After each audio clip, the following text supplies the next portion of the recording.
ఇది పురుషోత్తమ సంగమయుగము, అది లోకోత్తరాబు మధువనము.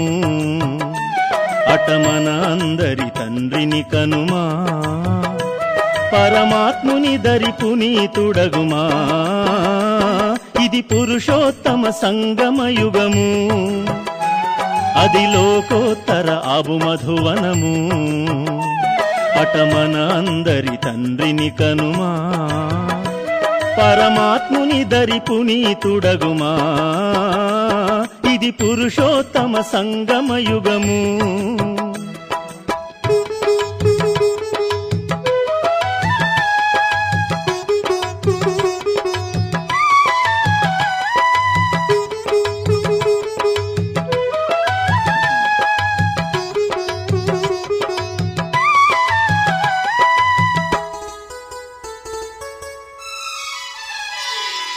ఆత్మాభిమానియే అసలైన జ్ఞానియని, ఆత్మస్వరూపమే అత్యంత సూక్ష్మమని.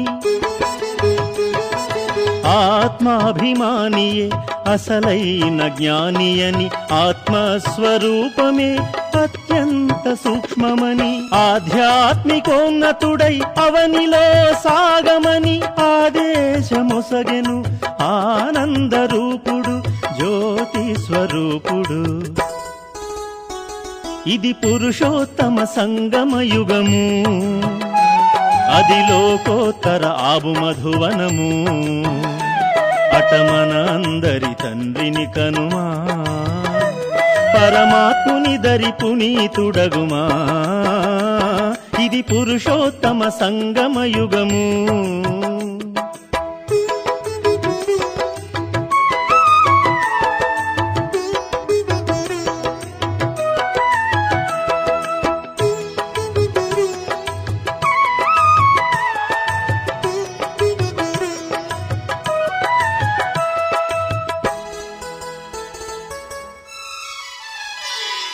పరమాత్మ అంతటా ఆవరించి లేడని, పరభావన చింతనలో పతితాత్మవు కాకని. పరమాత్మ అంతటా ఆవరించి లేడని, పరభావన చింతనలో పతితాత్మవు కాకని. కల్పవృక్ష జ్ఞానమునే మదిని కలిగి ఉండమని, కల్పవృక్ష జ్ఞానమునే మదిని కలిగి ఉండమని తెలిపెనులే ఇట శివుడే బ్రహ్మసుతులకెల్లరకు. తెలిపెనులే ఇట శివుడే బ్రహ్మసుతులకెల్లరకు. ఇది పురుషోత్తమ సంగమయుగము, అది లోకోత్తరాబు మధువనము. అటమన అందరి తండ్రిని కనుమా, పరమాత్ముని దరి పునీతుడగుమా. ఇది పురుషోత్తమ సంగమయుగము, అది లోకోత్తరాబు మధువనము. ఇది పురుషోత్తమ సంగమయుగము.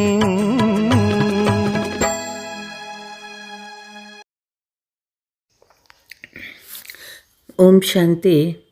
మధురమైన పిల్లలారా, జ్ఞానధారణతో పాటు సత్యయుగంలో రాజ్య పదవి కోసం స్మృతి బలమును, పవిత్రతా బలంను జమ చేసుకోండి. ప్రశ్న: ఇప్పుడు పిల్లలైన మీ పురుషార్థ లక్ష్యం ఏముండాలి? జవాబు: సదా ఖుషీగా ఉండాలి, చాలా చాలా మధురంగా అవ్వాలి, అందరినీ ప్రేమతో నడిపించాలి. ఇదే మీ పురుషార్థ లక్ష్యంగా ఉండాలి. ఈ లక్ష్యం ద్వారానే మీరు సర్వగుణ సంపన్నులుగా, 16 కళ సంపూర్ణులుగా అవుతారు. ప్రశ్న: ఎవరి కర్మలు శ్రేష్టంగా ఉంటాయో వారి గుర్తులు ఎలా ఉంటాయి? వారి ద్వారా ఎవరికీ దుఃఖము కలగదు. తండ్రి ఎలాగైతే దుఃఖహర్త సుఖకర్తగా ఉన్నారో, అలా శ్రేష్ఠ కర్మలు చేయువారు కూడా దుఃఖహర్త సుఖకర్తలుగా ఉంటారు. పాట: ఆకాశ సింహాసనాన్ని విడిచిపెట్టి రండి. ఓం శాంతి. మధురాతి మధురమైన ఆత్మీక పిల్లలు పాట విన్నారు. మధురాతి మధురమైన ఆత్మీక పిల్లలారా అని ఎవరంటున్నారు? ఇద్దరు తండ్రులు అంటూ ఉన్నారు. నిరాకార తండ్రి కూడా అన్నారు, సాకార తండ్రి కూడా అన్నారు. అందుకే వీరిని బాప్ మరియు దాదా అని అంటారు. దాదా సాకారంలో ఉన్నారు. ఈ పాట భక్తి మార్గానికి చెందింది. ఇప్పుడు తండ్రి వచ్చారని పిల్లలకి తెలుసు. ఆ తండ్రి సృష్టి చక్ర జ్ఞానాన్ని బుద్ధిలో కూర్చోబెడుతూ ఉన్నారని కూడా పిల్లలకి తెలుసు. పిల్లలు మీ బుద్ధిలో కూడా మేము 84 జన్మల పూర్తి చేశామని, ఇప్పుడు నాటకం పూర్తి అవుతూ ఉందని తెలుసు. ఇప్పుడు యోగము లేక స్మృతి ద్వారా పావనంగా అవ్వాలి. స్మృతి మరియు జ్ఞానము ప్రతి విషయంలో ఉంటుంది. బ్యారిస్టర్ స్మృతి చేస్తూ వారి నుండి జ్ఞానం తీసుకుంటారు. దీనిని కూడా జ్ఞానయోగ బలము అని అంటారు. ఇక్కడ ఇది నూతన విషయము. ఆ జ్ఞానయోగాల ద్వారా హద్దులోని బలము లభిస్తుంది. ఇక్కడ ఈ జ్ఞానయోగాల వలన బేహద్దు బలము లభిస్తుంది. ఎందుకంటే ఇక్కడ సర్వశక్తివంతులు అథారిటీగా ఉన్నారు. తండ్రి చెప్తూ ఉన్నారు, నేను జ్ఞానసాగరుడను. మీరిప్పుడు సృష్టి చక్ర జ్ఞానాన్ని తెలుసుకున్నారు. మూలవతనము, సూక్ష్మవతనము అన్నీ గుర్తున్నాయి. ఏ జ్ఞానం తండ్రిలో ఉందో అది కూడా లభించింది. అందుకే జ్ఞానం కూడా ధారణ చేయాలి. అంతేకాక రాజ్య పదవి కొరకు తండ్రి పిల్లలకు యోగాన్ని, పవిత్రతను నేర్పిస్తూ ఉన్నారు. మీరు పవిత్రంగా కూడా అవుతున్నారు. తండ్రి నుండి రాజ్య పదవి తీసుకుంటారు. తండ్రి మీకు తనకంటే గొప్ప పదవిని ఇస్తూ ఉన్నారు. మీరు 84 జన్మలు తీసుకుంటూ పదవిని పోగొట్టుకుంటారు. ఈ జ్ఞానము పిల్లలైన మీకు ఇప్పుడు మాత్రమే లభించింది. శ్రేష్టాతి శ్రేష్టమైన తండ్రి ద్వారా ఉన్నతాతి ఉన్నతంగా అయ్యే జ్ఞానం లభిస్తుంది. ఇప్పుడు మనం బాప్ దాదా ఇంటిలో కూర్చొని ఉన్నామని పిల్లలకి తెలుసు. ఈ దాదా తల్లి అయ్యారు. ఆ తండ్రి ఏమో వేరుగా ఉన్నారు. కానీ ఈ దాదా తల్లి కూడా అయ్యారు. అయితే వీరిది పురుష శరీరము కాబట్టి తల్లి నియమించబడుతుంది. వీరు కూడా దత్తు తీసుకోబడతారు. వారి ద్వారా మళ్ళీ రచన జరిగింది. రచన కూడా దత్తు తీసుకోబడిన వారే. ఆస్తి ఇచ్చేందుకు తండ్రి దత్తు తీసుకుంటారు. బ్రహ్మను కూడా దత్తు తీసుకున్నారు. ప్రవేశించడమన్నా దత్తు తీసుకోవడమన్నా ఒకటే. ఇది పిల్లలు అర్థం చేసుకున్నారు. అందరికీ అర్థం కూడా చేయిస్తూ ఉన్నారు. నెంబర్ వారు పురుషార్థానుసారం అందరికీ ఇది అర్థం చేయించాలి. మేము పరంపిత పరమాత్మ శ్రీమతాను అనుసరించి భారతదేశాన్ని మళ్ళీ శ్రేష్టాతి శ్రేష్టంగా తయారు చేస్తూ ఉన్నాము. కాబట్టి మొదట స్వయాన్ని కూడా శ్రేష్టంగా చేసుకోవాల్సి వస్తుంది. మేము శ్రేష్టంగా తయారయ్యామా? ఏదైనా భ్రష్టాచార పని చేసి ఎవరికీ దుఃఖం ఇవ్వడం లేదు కదా. స్వయాన్ని చూసుకోవాలి.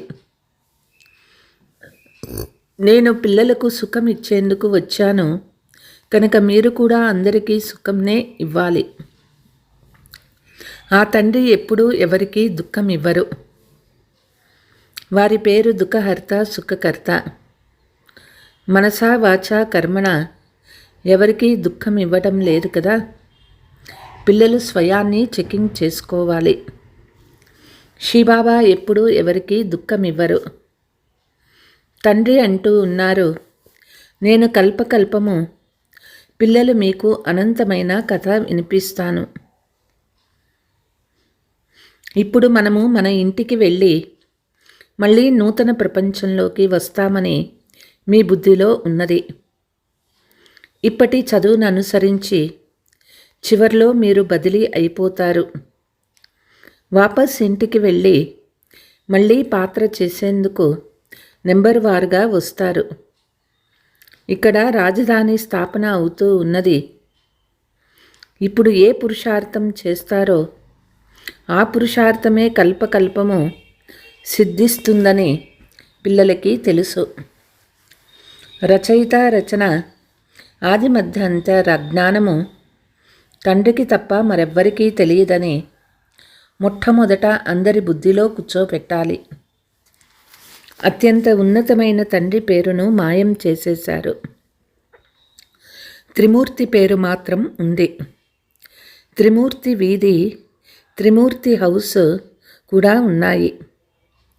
త్రిమూర్తులు అని బ్రహ్మ, విష్ణు, శంకర్లను అంటారు. ఈ ముగ్గురి రచయిత మరియు మూలమైన శివబాబా పేరును మాయం చేసేశారు. ఇప్పుడు అత్యంత ఉన్నతమైన వారు శివబాబా. ఆ తర్వాత త్రిమూర్తులని పిల్లలైన మీకు తెలుసు. తండ్రి నుండి పిల్లలైన మనము ఈ వారసత్వం తీసుకుంటాము. తండ్రి ఇచ్చిన జ్ఞానము, వారసత్వము రెండు స్మృతిలో ఉంటే సదా హర్షితంగా ఉంటారు. తండ్రి స్మృతిలో ఉంటూ ఎవరికైనా జ్ఞానబాణం వేస్తే మంచి ప్రభావం ఉంటుంది. వారిలో శక్తి వస్తూ ఉంటుంది. స్మృతి యాత్ర ద్వారానే శక్తి లభిస్తుంది. ఇప్పుడు అది అదృశ్యమైపోయింది. ఎందుకంటే ఆత్మ తమో ప్రధానమైపోయింది. ఇప్పుడు ముఖ్యంగా మనము తమో ప్రధానము నుండి సతో ప్రధానంగా అవ్వాలనే చింత మీలో ఉండాలి.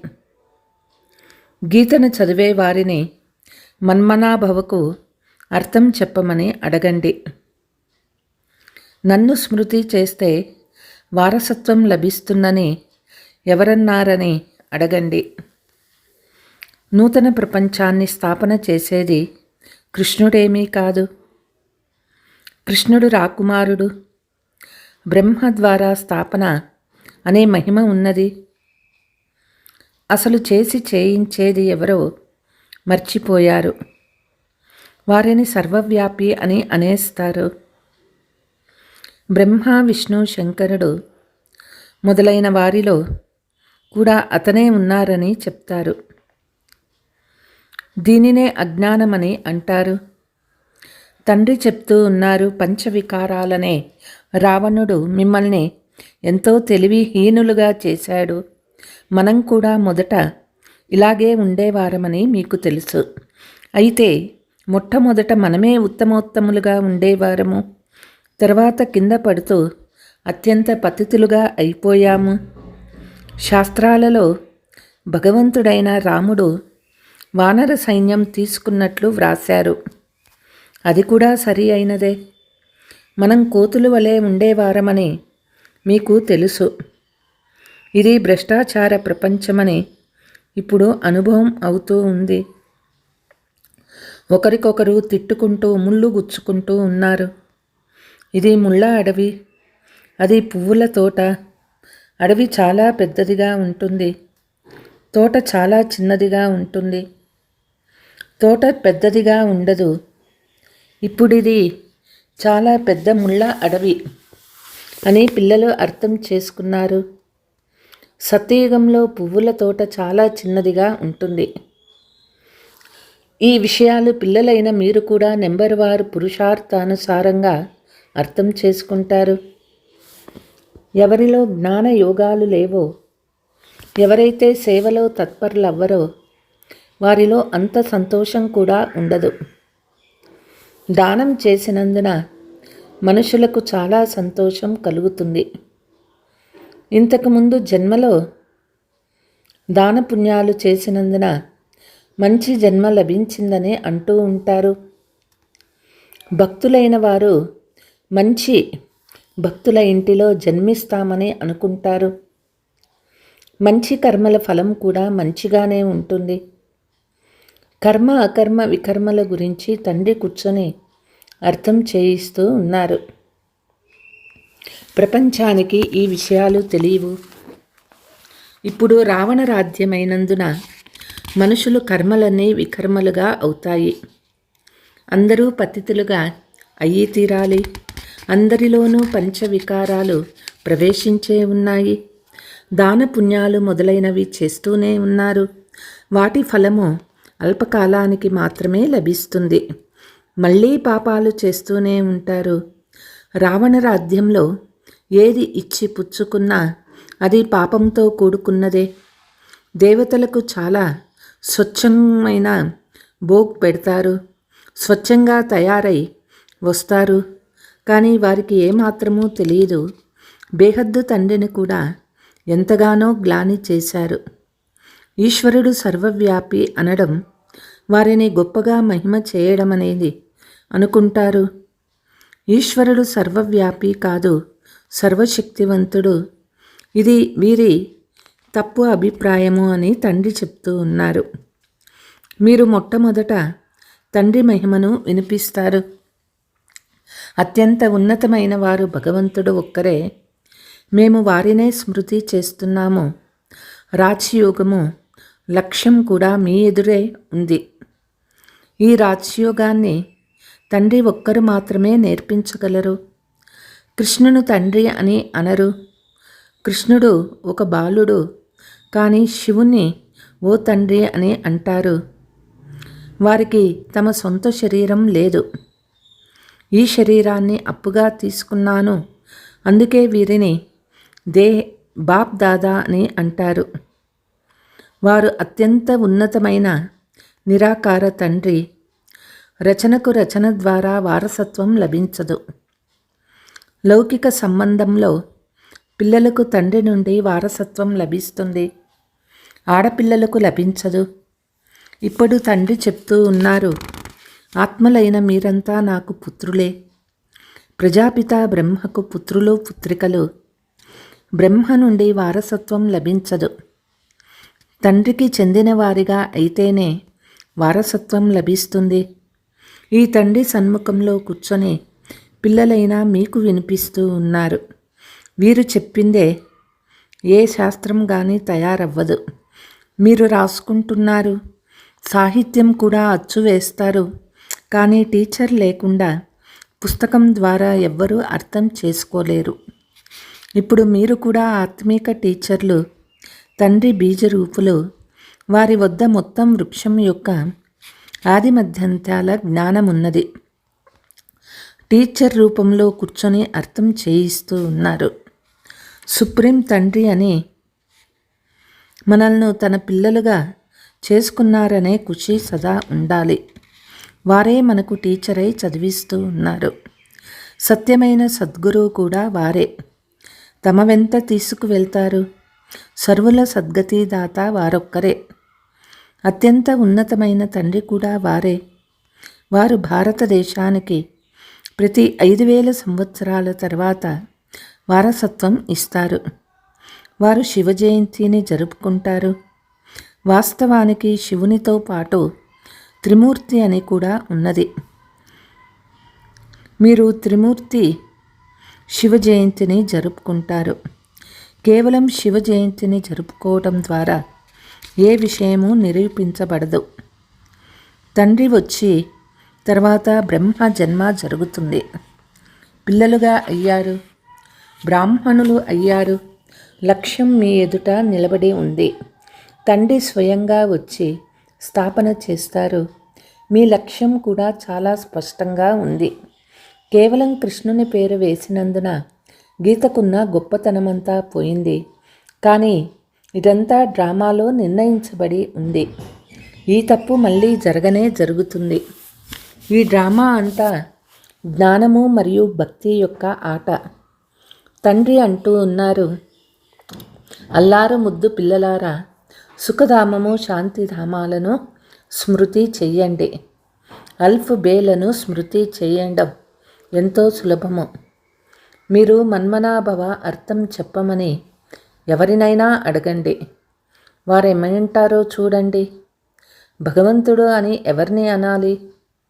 భగవంతుడు అత్యంత ఉన్నతులు కదా, వారిని సర్వవ్యాపి అని ఎలా అంటారు అని అడగండి. వారు అందరికీ తండ్రి. ఇప్పుడు త్రిమూర్తి శివ జయంతి వస్తుంది. మీరు త్రిమూర్తి శివుని చిత్రాన్ని తయారు చేయాలి.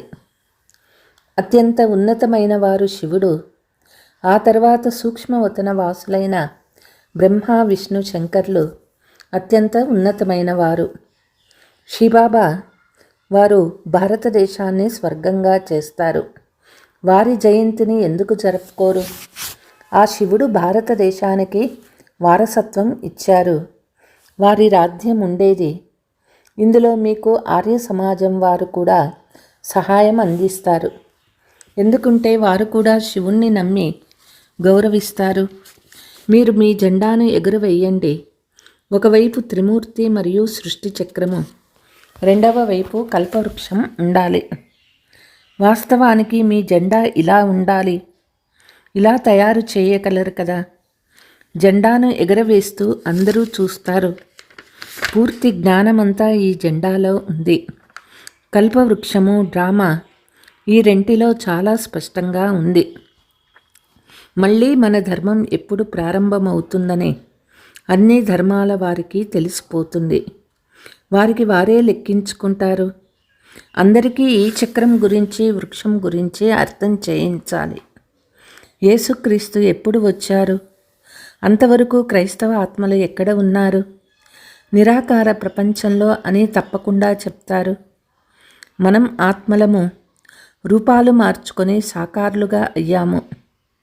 తండ్రిని మీరు కూడా రూపము మార్చుకొని సాకారములకు రండి అని పిలుస్తారు కదా.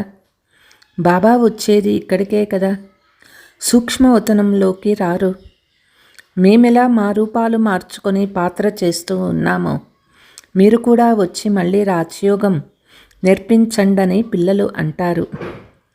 రాజయోగం భారతదేశాన్ని స్వర్గంగా మారుస్తుంది. ఇవి చాలా సహజమైన విషయాలు. కానీ ధారణ చేసి ఇతరులకు అర్థం చేయించాలనే ఆసక్తి పిల్లలకి ఉండాలి. దీని కొరకు బాగా చదువుకుంటూ వ్రాసుకుంటూ ఉండాలి. తండ్రి వచ్చి భారతదేశాన్ని స్వర్గంగా చేస్తారు. క్రీస్తు పూర్వము 3000 సంవత్సరాల ముందు భారతదేశం స్వర్గంగా ఉండేదని అంటారు. అందుకే త్రిమూర్తి శివుని చిత్రాన్ని అందరికీ పంపించాలి. త్రిమూర్తి శివుని స్టాంపు తయారు చేయాలి. ఈ స్టాంపులు తయారు చేసే డిపార్ట్మెంట్ కూడా ఉంటుంది. ఢిల్లీలో చదువుకున్నవారు చాలామంది ఉన్నారు. వారు ఈ పని చేయగలరు. మీ రాజధాని కూడా ఢిల్లీనే అవుతుంది. మొదట ఢిల్లీనే ఫరిస్తాన్ అని, స్వర్గధామమని అనేవారు. ఇప్పుడు శ్మశానం వలె తయారవుతుంది. ఈ విషయాలన్నీ పిల్లల బుద్ధిలో ఉండాలి. ఇప్పుడు మీరు సదా ఖుషీగా ఉండాలి. అత్యంత మధురంగా తయారివ్వాలి. అందరినీ ప్రేమతో నడిపించాలి. సర్వగుణ సంపన్నులు 16 కళా సంపూర్ణులుగా అయ్యే పురుషార్థం చేయాలి. మీ పురుషార్థము, లక్ష్యము ఇదే అయినా ఇంతవరకు ఎవరూ తయారవ్వలేదు. ఇప్పుడు మీరు ఉన్నతి చెందే కళలో ఉన్నారు. మెల్లమెల్లగా ఎక్కుతారు కదా. అందుకే బాబా శివ జయంతి రోజున అన్ని విధాలుగా సేవ చేసేందుకు ఆదేశాలు ఇస్తూ ఉన్నారు. అలా చేస్తే వీరి జ్ఞానం గొప్పదని మానవులు భావిస్తారు. మనుషులకు అర్థం చేయించేందుకు చాలా శ్రమ పడాల్సి వస్తుంది. శ్రమ పడకుండా రాజధాని స్థాపన అవ్వదు. ఎక్కుతారు, కింద పడతారు, మళ్ళీ ఎక్కుతారు. పిల్లలకు అనేక రకాల తుఫాన్లు వస్తూనే ఉంటాయి. ముఖ్యమైనది స్మృతి. స్మృతి ద్వారానే సతో ప్రధానంగా అవ్వాలి. జ్ఞానము చాలా సహజము. పిల్లలు చాలా మధురాతి మధురంగా తయారవ్వాలి. లక్ష్యమేమో మీ ముందే ఉంది. ఈ లక్ష్మీనారాయణులు ఎంత మధురంగా ఉన్నారు. వీరిని చూస్తేనే ఎంత ఖుషి కలుగుతుంది. విద్యార్థులమైన మన లక్ష్యం ఇదే. చదివించేవారు భగవంతుడు. అచ్చా, मीठे मीठे सिकीलते बच्चों प्रति मात पिता बाप दादा का याद प्यार और गुड मॉर्निंग. रूहानी बाप की रूहानी बच्चों को नमस्ते. रूहानी बच्चों की रूहानी मात पिता बाप दादा को याद प्यार गुड మార్నింగ్ నమస్తే. ధారణ: తండ్రి ద్వారా లభించిన జ్ఞానాన్ని, వారసత్వాన్ని స్మృతిలో ఉంచుకొని సదా హర్షితంగా ఉండాలి. జ్ఞాన యోగాలు ఉంటే సేవలో తత్పరులై ఉండాలి. సుఖధామము శాంతిధామాలను స్మృతి చెయ్యాలి. దేవతల వలె మధురంగా అవ్వాలి. అపారమైన ఖుషీలో ఉండాలి. ఆత్మీక టీచర్ అయ్యి జ్ఞానదానం చేయాలి. వరదానము: దేహము, సంబంధాలు మరియు వైభవాలు బంధనం నుండి స్వతంత్రులై తండ్రి సమానం కర్మాతీత భవ. ఎవరైతే నిమిత్త మాత్రంగా ఉంటూ డైరెక్షన్ అనుసారం ప్రవృత్తిని సంభాళిస్తూ ఆత్మీక స్వరూపంలో ఉంటారో, మోహం కారణంగా కాదు. వారికి ఒకవేళ ఇప్పటికిప్పుడు వచ్చేయండి అని ఆజ్ఞ లభిస్తే వెంటనే వచ్చేస్తారు. విజిల్ మోగింది, ఆలోచించడంలోనే సమయం గడిచిపోరాదు. ఇప్పుడు నష్టామోహులు అని అంటారు కనుక దేహము, సంబంధాలు, వైభవాల బంధనం తమ వైపు ఆకర్షించటం లేదు కదా అని సదా చెక్ చేసుకోవాలి. ఎక్కడ బంధనం ఉంటుందో అక్కడ ఆకర్షణ ఉంటుంది. కానీ ఎవరైతే స్వతంత్రులుగా ఉంటారో వారు తండ్రి సమానంగా కర్మాతీత స్థితికి సమీపంగా ఉంటారు. స్లోగన్: స్నేహము మరియు సహయోగంతో పాటు శక్తి రూపంగా అయితే రాజధానిలో ముందు నెంబర్ లభిస్తుంది. అచ్చా, ఓం శాంతి.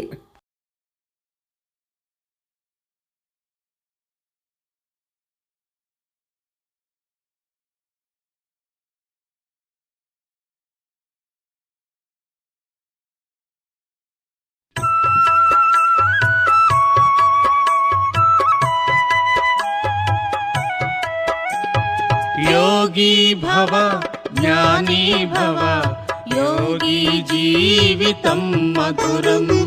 योगी भव ज्ञानी भव योगी जीवितं मधुरम्. కామ క్రోధ మద లోభ మోహములు నీదరి చేరకుమా. మోహము విడిచి యోగిగా నడిచి స్వర్గమునే కనుమా. కామ క్రోధ మద లోభ మోహములు నీదరి చేరకుమా. మోహము విడిచి యోగిగా నడిచి స్వర్గమునే కనుమా.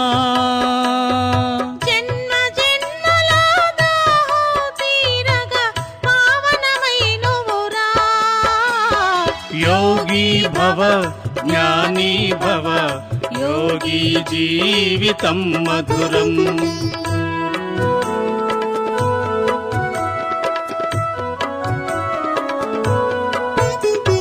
సంగమయుగమున శివ పరమాత్మ అవతరణే నీ కోసం. నీవు ఒక వినాశి ఆత్మవు, ఇది ఏ వాస్తవ సత్యం. సంగమయుగమున శివ పరమాత్మ అవతరణే నీ కోసం. నీవు ఒక వినాశి ఆత్మవు, ఇది ఏ వాస్తవ సత్యం. సుఖము శాంతి పావనత నీవు యోగిగా పొందుమా.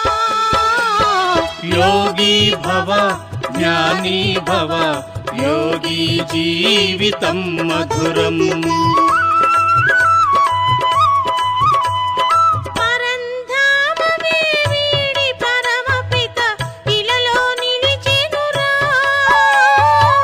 ముక్తి జీవన్ ముక్తులనిచ్చి ముందుకు నడుపుమురా.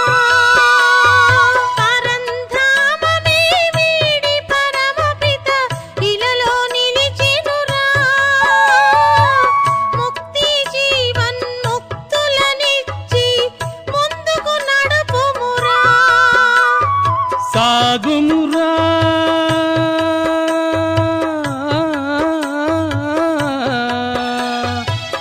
సాగుమురాయిక ఈ లోకమున ఇదియే జ్ఞాన సారమురా యోగి భవ జ్ఞాని భవ యోగి జీవితం మధురం యోగి భవ జ్ఞాని భవ యోగి జీవితం మధురం యోగి జీవితం మధురం యోగి జీవితం మధురం యోగి జీవితం మధురం.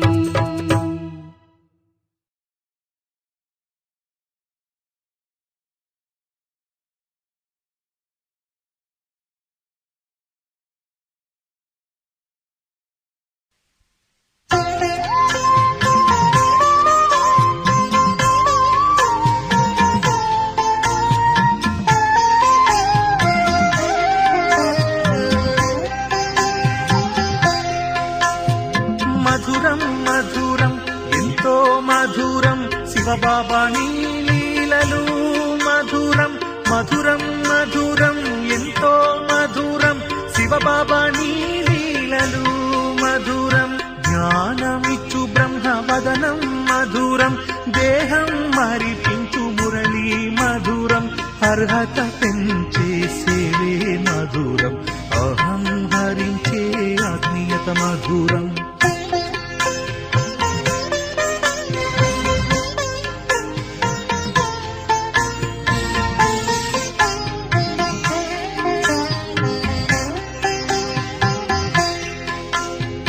కర్మల మార్చిన శిక్షణ మధురం పరితాపం వాపే స్నేహం మధురం ఒకటైన నీ పరివారం మధురం ఈ ఛత్ర ఛాయలు రక్షణ మధురం మధురం మధురం ఎంతో మధురం శివబాబా నీ లీలలు మధురం మధురం మధురం ఎంతో మధురం శివబాబా నీ లీలలు మధురం జ్ఞానమిచ్చు బ్రహ్మ వదనం మధురం దేహం మరిపించు మురళి మధురం అర్హత పెంచే సేవే మధురం అహం హరించే ఆత్మీయత మధురం